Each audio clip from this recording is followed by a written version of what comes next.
പൊട്ടിപ്പെണ്ണാണ്, ആരെന്ത് പറഞ്ഞാലും അവർ ചെയ്യും. അതുപോലെ ചെയ്തതാണ് ഇപ്പൊ കാണുന്ന വിഷ്വൽസ് ഒക്കെ. RJ ലച്ചു എന്ന് പറയുന്ന പിന്നെ ഒരു ഡയറക്ടർക്ക് ശരിക്കും ഒരു ഡയറക്ടർ അല്ല, അവർക്ക് അതിനുള്ള കഴിവില്ല. ശരിക്കും ഈ ഡയറക്ടർ ഒരു പടം നിർമ്മിക്കാൻ മാത്രം കേപ്പബിലിറ്റി ഉള്ള ഒരു ഡയറക്ടറാണ് എന്ന് പറയുന്നു. എന്നിട്ട് അവര് നിങ്ങളുടെ വിഷ്വൽസ്, അതായത് നിങ്ങൾ പറയുന്ന ദാസേട്ടനുമായിട്ടുള്ള വിഷ്വൽസ്, പിന്നെ നായക കഥാപാത്രവുമായിട്ട് ഉള്ള വിഷ്വൽസ് ഒക്കെ കാണിക്കുന്നുണ്ട്. അവർ പറഞ്ഞതിൽ ഒരു കാര്യത്തിൽ എനിക്കും ഒരു ചോദ്യമുള്ളത്, നമ്മളുടെ ആൽബത്തിന്റെ വിഷ്വൽസ് എപ്പോഴും നമ്മൾ ഒരു പ്രധാനപ്പെട്ട വിഷ്വൽസ് ഒക്കെ നിങ്ങൾ പറഞ്ഞ എൻഡിങ്ങും ആ നടുക്കലത്തെ പ്രധാനപ്പെട്ട വിഷ്വൽസ് ഒക്കെ തന്നെ നമ്മൾ പുറത്തു വിടാറില്ല. പക്ഷെ നിങ്ങൾ എന്തുകൊണ്ട് ഈ വിഷ്വൽസ് ഒക്കെ പുറത്തു വിട്ടു? അത് നിങ്ങളുടെ ആൽബത്തിനെ ബാധിക്കില്ലേ? ഞങ്ങളുടെ ആൽബത്തിനെ ബാധിക്കില്ല, കാരണം ആൽബത്തിന് അത്ര വിഷ്വൽസ് ഇല്ല. ക്ലൈമാക്സ് സീനും ഇടയ്ക്കുള്ള സീനും, ക്ലൈമാക്സ് എന്ന് പറയുന്നത് ക്ലൈമാക്സ് എന്നുള്ളത് ഈ ഒരു ഇതിനകത്ത് ക്ലൈമാക്സിൽ പ്രാധാന്യം ഉണ്ടോ എന്ന് ചോദിച്ചു കഴിഞ്ഞാൽ പ്രാധാന്യമുണ്ട്. പക്ഷെ ഞങ്ങളുടെ ഇഷ്ടപ്രകാരം തന്നെ വിഷ്വൽ എടുത്ത് പോയേക്കുന്നതാണ്. മീഡിയാസ് ഓൾറെഡി ഏകദേശം ഒരു 17 പേരെടുത്ത് മീഡിയാസ് ഉണ്ടായിരുന്നു അവിടെ.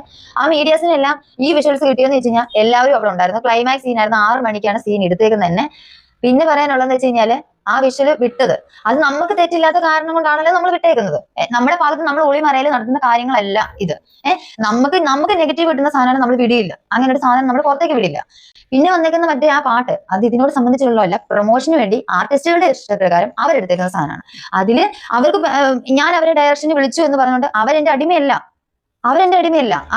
അവരവരുടെ വർക്കിന് വന്നേക്കുന്നു. അതിന് അവരെ എനിക്ക് അടിമയാക്കി നിങ്ങൾ ഇത് ചെയ്യരുതെന്ന് പറയാനുള്ള റൈറ്റ്സ് എനിക്കില്ല. അപ്പൊ ഞാൻ ചോദിക്കട്ടെ, ഇപ്പൊ നിങ്ങളുടെ ആൽബമാണ്, നിങ്ങളുടെ അതായത് ഡയറക്ടർ എന്ന് പറയുന്ന മെയിൻ ഹെഡാണ്. നിങ്ങളുടെ ആ ആൽബം ചെയ്യുന്ന സ്ഥലത്തെ പൂർണ്ണ അധികാരം തീർച്ചയായിട്ടും ഒരു ഡയറക്ടർക്കാണ്. അവിടെ പൊതുവെ എല്ലാവർക്കും പറയാനുള്ള ഒരു ഇത് കഴിഞ്ഞ ഒരു അഴിഞ്ഞാട്ടമായിരുന്നു, ഒരു എന്താ പറയാ, ഒരു ഡീസൻസി ഇല്ലായിരുന്നു, മെച്ചൂർഡായിട്ട് ആരും തന്നെ ബിഹേവ് ചെയ്തിട്ടില്ല. ഒരു തികച്ചും കുത്തഴിഞ്ഞ ഒരു ഏപ്പടം നിർമ്മിക്കാൻ വേണ്ടിയിട്ടോ അല്ലെങ്കിൽ അതിന് വേണ്ടിയിട്ട്, അതായത് മോശമായ ഒരു ഇതിന് വേണ്ടിയിട്ട് ഒരു സെറ്റ് ഉണ്ടാക്കിയിട്ട് ചെയ്ത പോലത്തെ ഉള്ള ഒരു ഫീലാണ് എല്ലാവരും. അതായത് ഒരു ഡയറക്ടർക്ക് അവിടുത്തെ ആർട്ടിസ്റ്റുകളെ നിയന്ത്രിക്കാൻ, അവരുടെ കുത്തഴിഞ്ഞ അഴിഞ്ഞാട്ടത്തെ നിയന്ത്രിക്കാൻ കഴിഞ്ഞില്ല എന്ന് പറയുമ്പോൾ ഒരു ഡയറക്ടർ എന്നുള്ള നിലയ്ക്ക് RJ ലച്ചുവിന് അതൊരു ഫോൾട്ട് അല്ലേ? അവിടെ കുത്തഴിഞ്ഞ അഴിഞ്ഞാട്ടം ഇല്ലായിരുന്നല്ലോ. എല്ലാം എങ്ങനെ പറയാൻ പറ്റും? ഈ കണ്ട വിഷ്വൽസിലെല്ലാം കുത്തഴിഞ്ഞ അഴിഞ്ഞാട്ടം തന്നെയാണല്ലോ. അവര് ആ പ്രൊമോഷൻ എടുത്ത സാധനം അവർ എന്നോട് പ്രൊമോഷന്റെ മാത്രമല്ലാത്ത സീൻസ് ഒക്കെ കുറെ പുറത്തു വന്നു.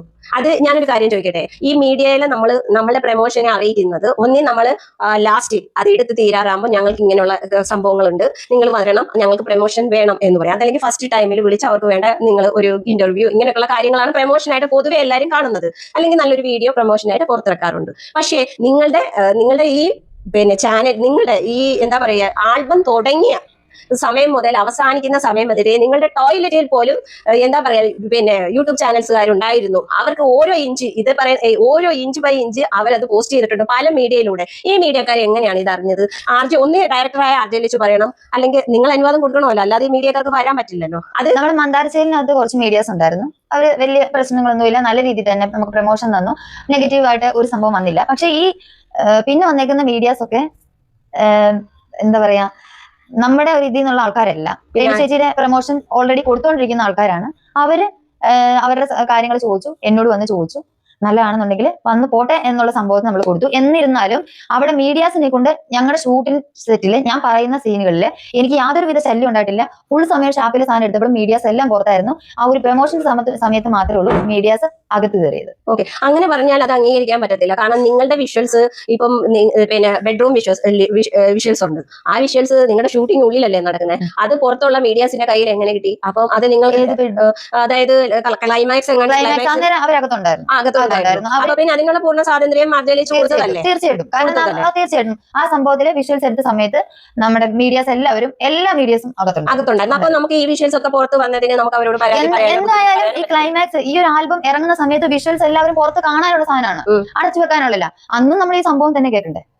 ഇന്നിപ്പം ഈ സംഭവം നമ്മൾ അല്ലല്ല, അത് വേറൊരു കാര്യമുണ്ട്. അത് നിങ്ങൾ എഡിറ്റ് ചെയ്ത് പുറത്ത് വരുമ്പോഴത്തേക്കും പല വ്യത്യാസങ്ങൾ ഉണ്ടാകും എഡിറ്റിംഗിൽ. പക്ഷെ ഇത് അങ്ങനെയല്ല, നിങ്ങൾ പച്ചയായിട്ട് അവിടെ